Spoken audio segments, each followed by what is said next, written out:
Hey there, Tsuki here. Welcome back to Tsuki's Theories, where we discuss all things indie horror.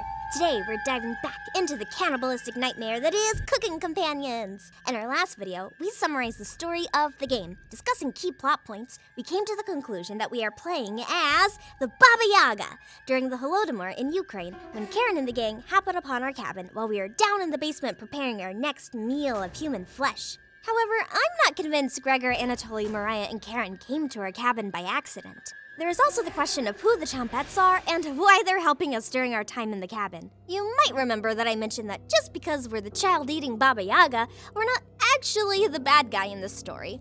It's my theory that there is another evil supernatural entity right in front of our very nose. If you missed my first theory on cooking companions, check it out over here, so you can get caught up. Oh, and while you're at it, please consider maybe lightly tapping the subscribe button so you never miss when a new Tsuki theory goes live. It would super duper mean a lot to me if you did that. Thanks. Anyway, let's dive into the cannibalistic madness that is cooking companions. Let's start off with one interesting theory that I actually haven't seen anybody else discussing during my research on this game. Why did Karin and the others come to our cabin? Now, obviously, it's because they were fleeing the tremendous hardships facing them in Ukraine. But that's usually where people stop. And I mean, it makes sense. It was a horrifying, tragic time full of death and horrors beyond belief. But I believe there is something a bit deeper that everyone is missing. To explain, let's take a look at those dream sequences, shall we? Keep in mind with these dream sequences, though, because in a YouTube comment made by the developer Dear Dream Studios, they state that one of the dreams is a red herring. Don't forget that.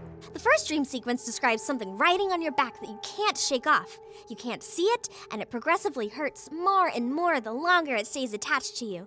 Eventually, you try to drown the creature, but you end up accidentally drowning yourself as it jumps off and watches you die. The second dream tells a story of us showing a boy how to get into an oven to be cooked, only for him to trick you and push you in, burning you alive. Dream 3 relays the story of two twins. One you recognize, the other is a guest. You try showing the guest how to get into the oven as they trick you and push you in. But, unlike the last dream, you manage to escape and chase after them. You run and run, ripping trees out of the ground trying to catch them, when the guest throws a golden piece of cloth behind her, causing the ground to split open into a fiery chasm. You fall in as hellfire fills your lungs. You stare back up at them as you burn alive. The fifth dream tells a story of you and a blacksmith eating dinner. For some reason, he's not eating his food. He lets you know that he can forge anything since he's such a great blacksmith. So you ask for a better eye. He agrees and ties you up in your chair in order to do his work. But instead, he tricks you and takes a hot poker from the oven, stabs your eye, and spits on your tortured body. The last of the dreams is a story of a fox collecting payment in your living room. Now, you hate this fox, so you try to trick him by putting dogs in the bag underneath the payment of chickens. You know he'll open it, and when he does, the dogs will tear him apart. However, in your rage, you unintentionally gave away all of your food, and you end up starving to death. The other dream sequences are the player character chopping up Mariah and Anatoly after they've left the cabin. Not much subtlety there. So now that we've laid them all out, let's dive in and analyze the dream sequences of cooking companions. Doing some research into these dreams, we find that they are all a part of a certain Slavic fairy tale. A fairy tale of a blacksmith and the Liko. The Liko is a horrifying creature with one eye, depicted as an old, skinny woman, an embodiment of evil fate and misfortune. When you come across the Liko, things are destined to go horribly wrong.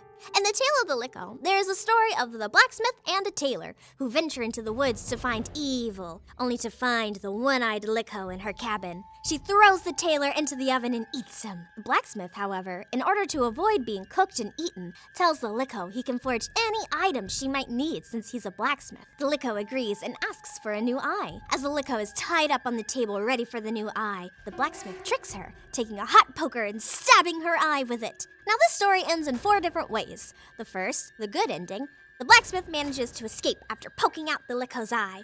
The second, the Liko escapes after having her eye poked out and chases after the blacksmith into the woods. He comes across a golden axe stuck in a log that he tries to remove so he can fight back, but his hand gets stuck to it. He either amputates his own arm to escape, or the Liko catches up to him and murders him on the spot. The last ending is how most Liko tales end, with the Liko jumping on the blacksmith's back. He tries desperately to get rid of her, going so far as to try drowning her in a nearby river, only for the Liko to jump off and watch him drown himself. Now, immediately, we notice the similarities of these stories to our dream sequences. Dream 1 is the Liko on our back causing us to drown. Dream 2 is the Liko putting the tailor in the oven to eat him. Dream 3 is referencing the golden axe which causes us to fall to our death in a fiery pit of hell. Dream 4 is the blacksmith poking out the Liko's eye. Dream 5, however, doesn't really seem to fit into this story, since, there's no fox mentioned. Could this be the red herring that Dear Dream Studios was talking about? And how does this even relate back to why our companions came to our cabin in the first place? Remember, one of them is a red herring. A red herring is a logical fallacy where a clue is meant to distract or mislead from an important or relevant question. But why would Dear Dream Studios let us in on such an important clue? They've barely told us anything lore-wise because they enjoy us trying to figure it out on our own. One of the dreams is a red herring. A red herring. Red herring. Red herring? Red hair! What if them telling us one of the dreams is a red herring is the red herring? We're trying to figure out which dream doesn't fit when, in reality, they're telling us who the dreams are about! Red hair! Our dreams are about Karin! These aren't stories of the Baba Yaga. They're stories about the Liko! Stories about Karin! The only red-haired character in our group! Okay. Well, hang on. If this is true, then how the heck does Dream 5 fit into this? There's still no fox. Well, in Slavic folklore, foxes are always depicted as a woman and are known to be sly and cunning, able to trick their prey into hurting themselves, very much like the Liko does. An interesting find in my research led me to find out that red-haired women are also called foxes because, in the fairy tales, red-haired women are known to be cunning, dangerous, and far too clever. Our dreams are telling the story of the Liko of Slavic folklore. I believe that Karin is the Liko on the back of our companions. She guides Mariah, Anatoly, and Gregor to our cabin in order to come face to face with the Baba Yaga. But why? Is it just bad luck? Well, for our innocent companions, Mariah, Anatoly, and Gregor, yeah, it's just a case of incredibly unfortunate luck. But for Karin, our Liko, no. Karin knew who was in the cabin. Karin knew we were the Baba Yaga. And Karin wants to take our power for herself in order to become the next Baba Yaga. She has always acted a bit too understanding of us, a bit too interested in our necropsy books, and a bit too excited about our butcher knife that we don't even remember passing down to her on the first day. She is the first to speak when we meet, and she is quick to interrupt Anatoly, who I believe was actually going to answer our question correctly so that they could leave the cabin. He was halfway there. But Karin's incorrect answer keeps them all in the cabin long enough for her to learn the ways of the Baba Yaga in order to ultimately take us down and take our powers for herself. She asks about the old days, which is an odd question unless you think of it as her asking about how life was before we became the Baba Yaga in order to learn more about how to become one for herself. But wait, Tsuki, what do you mean she can take our Baba Yaga powers? How does that even work? Well, as we're making our way down to the basement, Cabbage mentions something interesting. She says we can't allow Karin to take over the cabin, in response to Potato, who says Karin will try everything in her power to kill you. I pity what you've become. Implying that we haven't always been the Baba Yaga. We are a human who was possessed by the Baba Yaga, and if Karin kills us, she will go on to inherit those powers. Now, if we're a human who has been taken over by the Baba Yaga, that means that our humanity is still inside of us. And this is proven throughout the game as told through the unreliable narrator perspective. Sometimes we speak as human, other times our dialogue and actions represent the Baba Yaga. We see this during our dreams, where we are chopping up Mariah and Anatoly.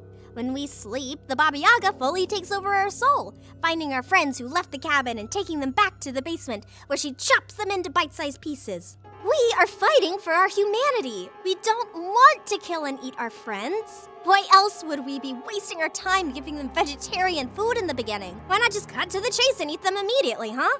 We even respect Mariah's wishes to remain vegetarian. And come on. Do you really think the Baba Yaga would care if she was vegetarian? Absolutely not. Another reason I believe we are fighting for control over our humanity against the Baba Yaga is that sometimes when we are talking to the Chompettes, they try to remind us of the horrifying things we've done. We act disgusted and have the urge to scream. We're not proud of the sins of our past, and we hate what we did to the Chompettes. Which, in fact, brings us to our last point in the video. Who are the Chompettes? It's my theory that they are the past victims of the cabin, which has been pretty much confirmed by Dear Dream Studios in the announcement of the DLC. The picture with the announcement revealed 4 children, cabbage, raspberry, onion, and bread, cowering in front of a shadow with a knife, most likely to be Potato. Why Potato? Well, because he is the butcher of Zakopane. We can gather this from all the notes we find around the cabin about the butcher, as well as Potato's in-depth knowledge of human bodies and how hunger affects them. The other Chompettes mentioned that Potato did something horrible, even comparing what he did to Karin's sick, twisted torture of Gregor. During our conversations with the different Chompettes, they each give you subtle reminders about what you've done to them, and how similar it was to what's going on now with Karin and the others. But what you're doing now isn't as bad as 5 people in one night, implying that you killed all 5 Chompettes at one time down in the basement. But the question then is, how did we come to the cabin? Well, I think Potato was implying that he was our previous mentor, the previous person possessed by the Baba Yaga. He was teaching us how to become a butcher, just like him. But we thought he took it too far when he started butchering kids, so we trapped him in the basement to kill him and ended up killing them all, thus inheriting the spirit of the Baba Yaga. However, I believe it goes a bit deeper than them being the previous victims. You see, in one ending of the game, we are introduced to a new Chompette, Turnip, who coincidentally has the same color scheme and pronouns as our friend Gregor. But if we killed the previous victims in order for them to become the Chompettes, then why did Gregor become Turnip?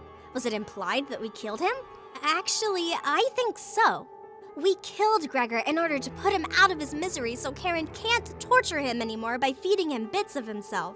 And I mean, Karin did angrily blame us for his death. Now, this is just speculation, and we'll learn more when the DLC comes out, but my theory is that victims become Chompettes if we kill them in an attempt to save them. I think we're going to learn that these are actually mercy killings, an act of humanity, so they no longer have to suffer through being chopped to pieces and tortured while they're alive. If people become Chompettes just because we killed them and ate them in the cabin, then there would be thousands of Chompettes, given how many times we've implied people have come to the cabin during our greeting. We can't let go of the Chompettes. We need them to stay in the cabin to remind us of what we did. Remind us of our sins in our cabin of earthly delights. Because sinning is what makes us inherently human. And if we forget what we've done, if we let go of our sins, the demons will take over, and there will be nothing left of our humanity. What little is left of our humanity is constantly fighting for power over the Baba Yaga in order to cast her out. But we are a tortured soul, destined to relive our most horrible nightmare again and again and again as the Baba Yaga takes hold of us. Our cabin is a symbolic purgatory where we will never overcome our personal demons as long as we live. This concludes the dark tale of Cooking Companions, the never-ending nightmare of humanity and sin. So what did you think of my theory? Do you agree Karin had ulterior motives coming to the cabin? Let me know your thoughts down below in the comments, as well as what you're hoping to learn from the DLC when it comes out. You can be sure I'll be playing it on my channel as soon as it comes out, so be sure to subscribe so you don't miss it. Oh, and the theory video that'll come with it. Thank you so much for watching. I'll see you next time on Tsuki's Theories. Ba-ding. Bye-bye.